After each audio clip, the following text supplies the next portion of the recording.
And I now have the honor of introducing New Jersey's first independent controller, Matt Boxer, who has held this position since 2008. Under Matt's leadership, the Office of the State Controller serves as an aggressive advocate for New Jersey taxpayers and regularly releases reports focused on bringing greater efficiency, transparency, and cost savings to the operation of government in New Jersey. So please join me in welcoming Matt Boxer.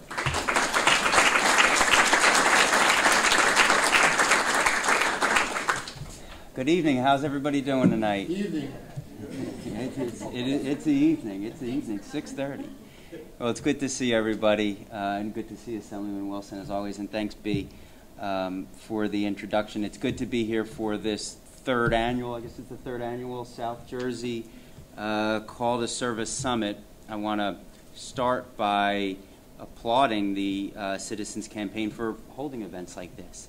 And for encouraging New Jersey residents to get more involved in government and to become more empowered in what their government is doing on their behalf. It's a great thing to see when the Citizens Campaign achieves real results in the way that the campaign has over a number of years now. And at our office, we've worked with the Citizens Campaign on a number of issues over the years, things like pay-to-play reform, promoting a competitive process in government contracting, things that have made a real difference and have been helpful. At our office, we consider it our role and our mission, as B mentioned, to serve first and foremost as an advocate for taxpayers. A big part of that effort is providing taxpayers with information and the tools they need to ask the relevant questions of their government. And so what I want to take a few minutes to talk about tonight is some of these reports that we've worked on and completed that I think will be helpful in the work that all of you do, and things that may give you ideas in terms of how to make your government more accountable and more efficient.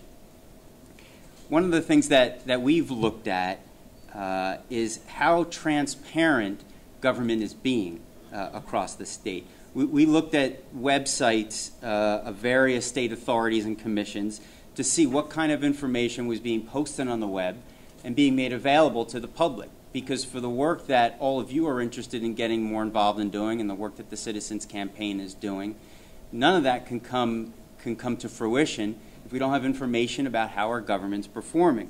So we took a look at these websites and we asked, for example, how many of these government authorities and commissions throughout the state are posting relevant financial information, key information about their finances. And basically what we found is that only about 3% of all the government agencies across the state are posting financial information like their most recent audits. A third of those commissions and authorities we found don't even have a website. There's nothing on the internet about these agencies.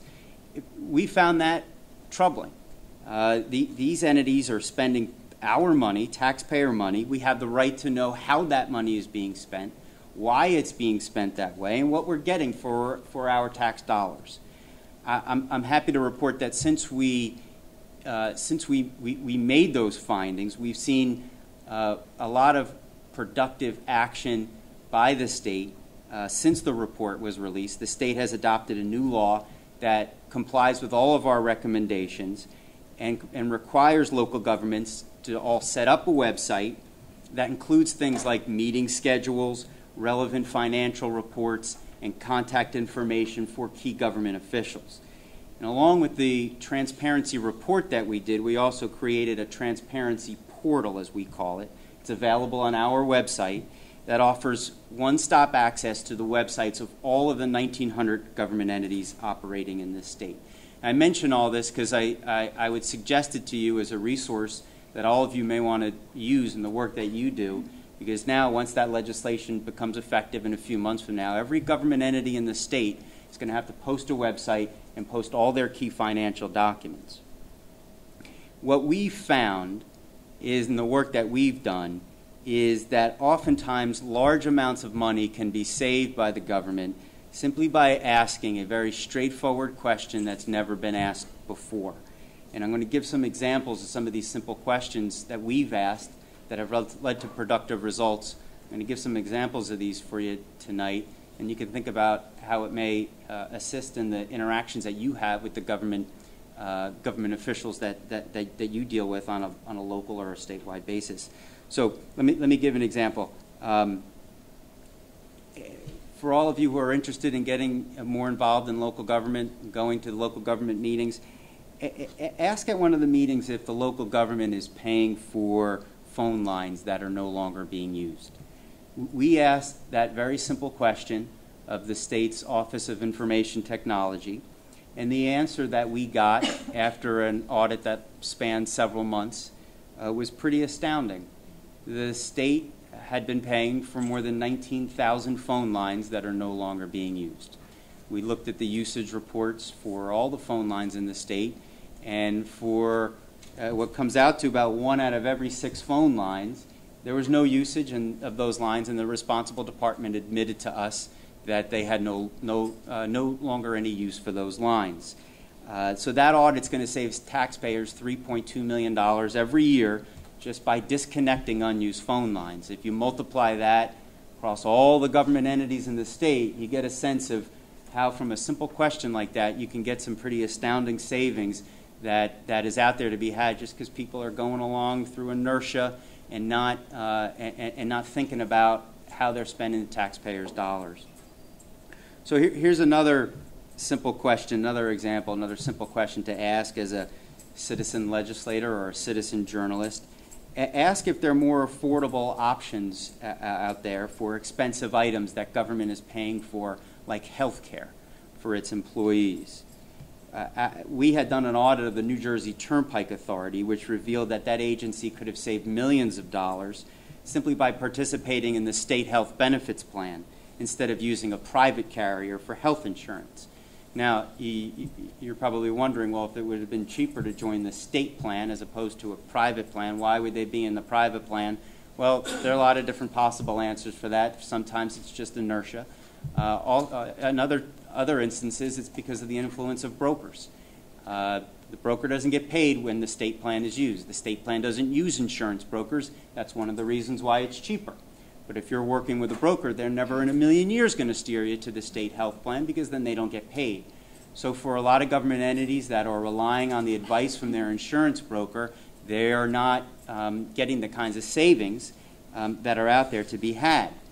So after seeing this at the Turnpike Authority, we set out to figure out, well, how many public entities in the state are actually using the state health plan and how many are not.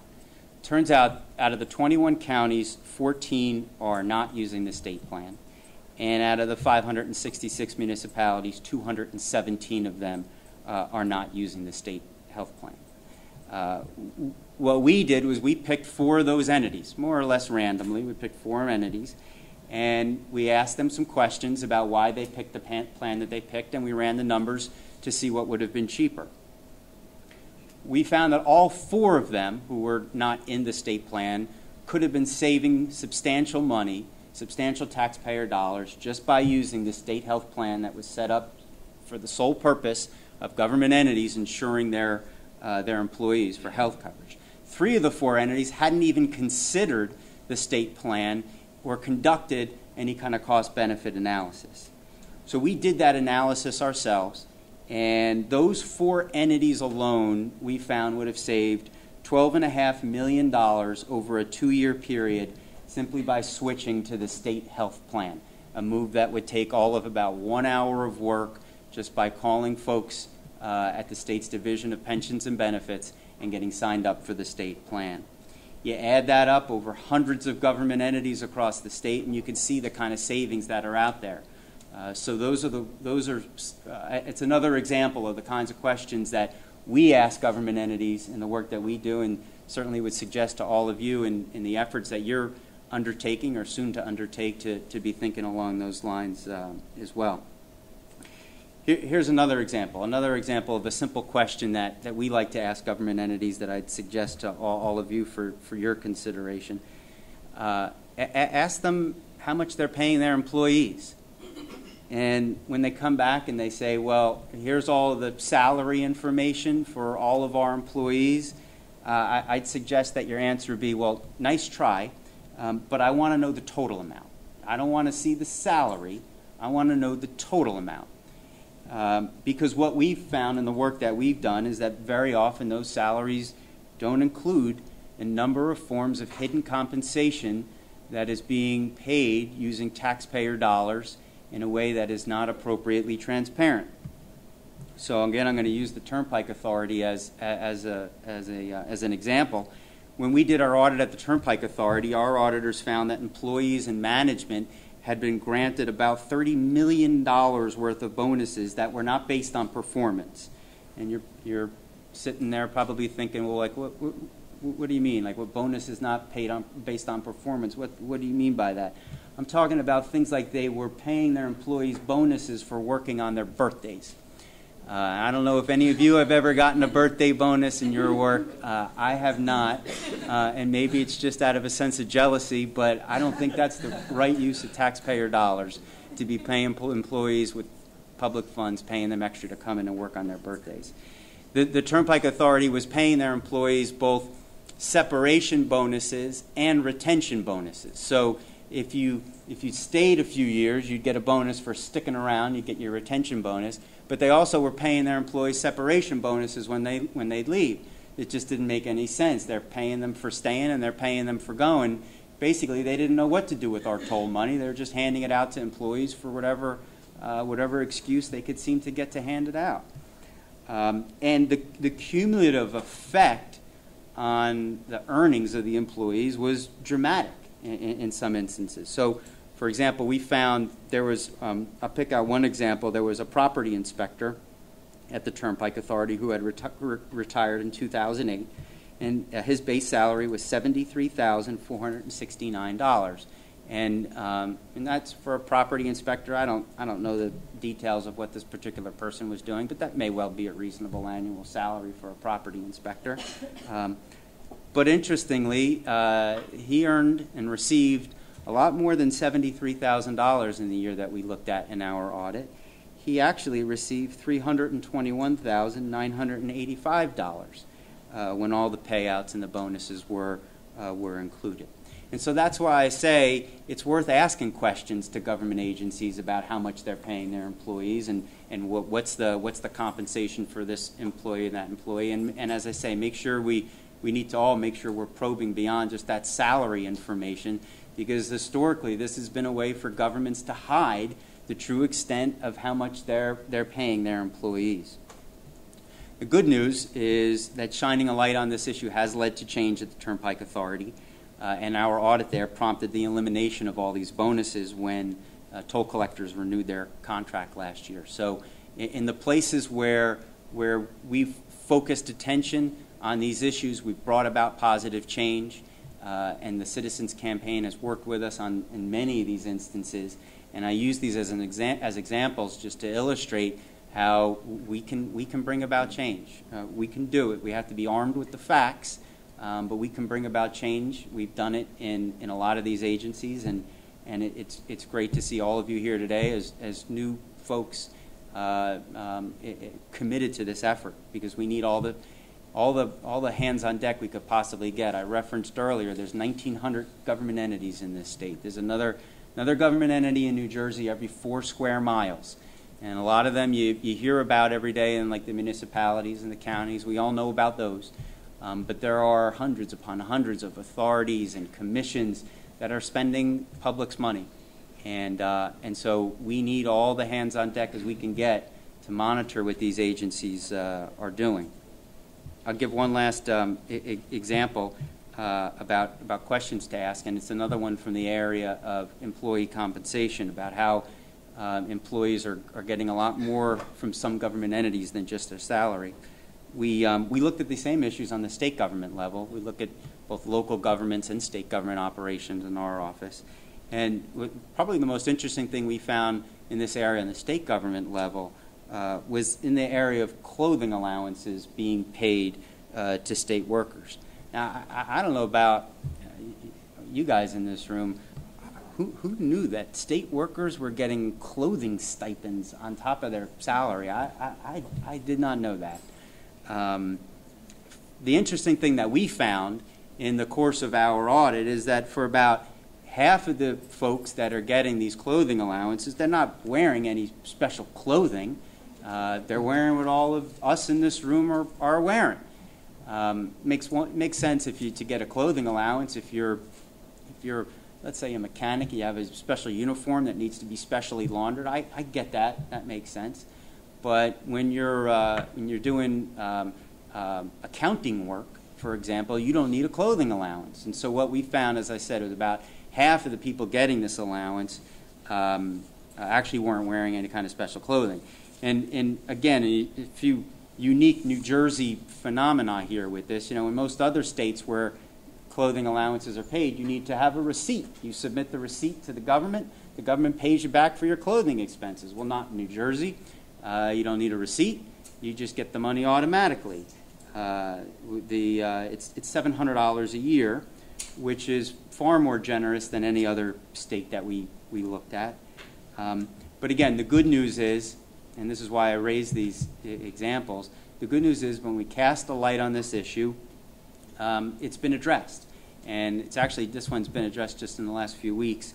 And the state announced that in the latest union contract, the amount of the clothing allowance is going to be lowered, and there's going to be an elimination of the titles that were receiving the allowance that aren't actually wearing special clothing. So again, at least there's a good news end to the story showing that progress can be made. So I would simply suggest that all of you consider these kinds of issues, find out if similar instances of waste are taking place in your community. I'd encourage each of you to find out as much as you can about government issues that are important to you and what government is doing on your behalf. And I just want to thank you for making a commitment to getting involved and helping to make New Jersey a more affordable place to live. I have no doubt that our state will be better off because of the efforts of all of you and people like all of us in this room that are dedicated to doing the right thing. So thank you and have a good night.